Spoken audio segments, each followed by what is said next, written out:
రాష్ట్రంలో డెంగీ మరణాలు అంటువ్యాధుల వ్యాప్తిపై ముఖ్యమంత్రి చంద్రబాబు ఆందోళన వ్యక్తం చేశారు. ప్రజల ప్రాణాలు పోతుంటే కట్టుకథలతో తప్పించుకునే ప్రయత్నం చేయొద్దంటూ అధికారులపై తీవ్ర ఆగ్రహం వ్యక్తం చేశారు. ఇకపై ప్రతి శనివారం ఆరోగ్య దినంగా పరిగణించాలని సూచించిన సీఎం అంటువ్యాధులపై 3 మంత్రులు 3 కార్యదర్శులు ఎప్పటికప్పుడు సమాచారం తెప్పించుకోవాలని ఆదేశించారు. బాధితులకు అండగా నిలవాలని పార్టీ కార్యకర్తలకు ముఖ్యమంత్రి సూచించారు. రాష్ట్రంలో సకాలంలో వైద్యం అందక ఏ ఒక్కరూ చనిపోకూడదని, అదే జరిగితే నాగరికతకే అవమానమని ముఖ్యమంత్రి చంద్రబాబు అన్నారు. శనివారాన్ని ఆరోగ్య దినంగా ప్రకటించిన సీఎం రాష్ట్రంలో అంటువ్యాధులపై వరుస సమీక్షలు నిర్వహించారు. అధికారులతోనూ పార్టీ నేతలతోనూ విడివిడిగా టెలికాన్ఫరెన్స్ నిర్వహించిన సీఎం బందరు రోడ్డులోని కమాండ్ కంట్రోల్ కేంద్రంలోనూ ఉన్నత స్థాయి సమీక్ష నిర్వహించారు. డెంగీతో అనంతపురంలో 2 చిన్నారులు చనిపోవడాన్ని ముఖ్యమంత్రి తీవ్రంగా పరిగణించారు. మీ ఊళ్ళో ఒకరికి జ్వరం వస్తే మీకు బాధ ఉండదా? మీ ఇంట్లో ఎవరికైనా డెంగీ వస్తే మీకు బాధ రాదా అని అధికారులను నిలదీశారు.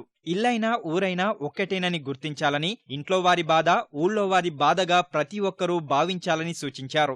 పారిశుధ్య నిర్లక్ష్యం తగదని, ఇలాంటి ఘటనలను ఉపేక్షించేది లేదని అనంతపురం నగరపాలక సంస్థ కమిషనర్ ఓబులేసును మందలించినట్లు తెలిసింది. గ్రామాలు పట్టణాల్లో ఎక్కడ మురుగునీరు నిల్వ ఉన్నా బాధ్యులపై కఠిన చర్యలు తీసుకుంటానని హెచ్చరించారు.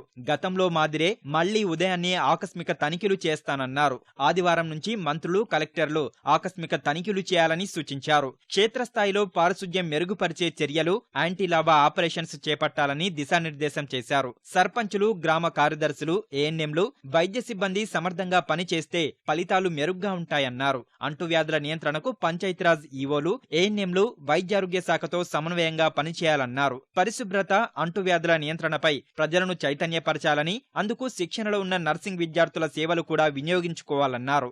4.43 లక్షల ఇళ్లలో రక్త నమూనాలు సేకరించామని, మలేరియా ప్రబలే అవకాశమున్న మండలాల్లో నిరోధక చర్యలు తీసుకున్నామని వైద్యారోగ్య శాఖ ముఖ్య కార్యదర్శి పూనం మాలకొండయ్య వివరించారు. ప్రతివారం వీడియో కాన్ఫరెన్సులు నిర్వహిస్తున్నట్లు తెలిపారు. 275 డెంగీ, మలేరియా నియంత్రణ సంచార కేంద్రాలు ఏర్పాటు చేశామన్నారు. జిల్లా ఆసుపత్రులు, సామాజిక వైద్యశాలలు, ప్రాథమిక వైద్యశాలల్లో మందులు అందుబాటులో ఉంచినట్లు వివరించారు.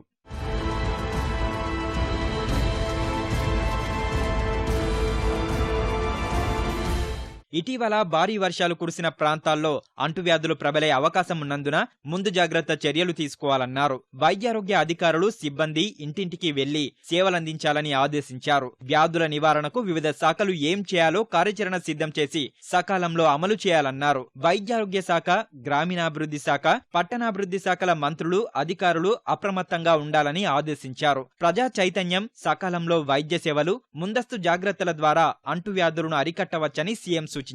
రాష్ట్రంలో అంటువ్యాధులు, విషజ్వరాలు ప్రబలిన ప్రాంతాల్లో తెలుగుదేశం పార్టీ నేతలు, కార్యకర్తలు పర్యటించాలని చంద్రబాబు కోరారు. బాధితులను ఆదుకోవాలని, సకాలంలో సరైన వైద్యం అందేలా చూడాలని ఆదేశించారు. పార్టీ తరపున, ఎన్టీఆర్ ట్రస్ట్ తరపున ఉచిత వైద్య శిబిరాలు నిర్వహించాలన్నారు. అవసరమైన వారికి మందులు ఉచితంగా పంపిణీ చేయాలని కోరారు. గ్రామాల్లో పారిశుధ్యం మెరుగుపరిచేలా ప్రజలను చైతన్యపరచాలన్నారు.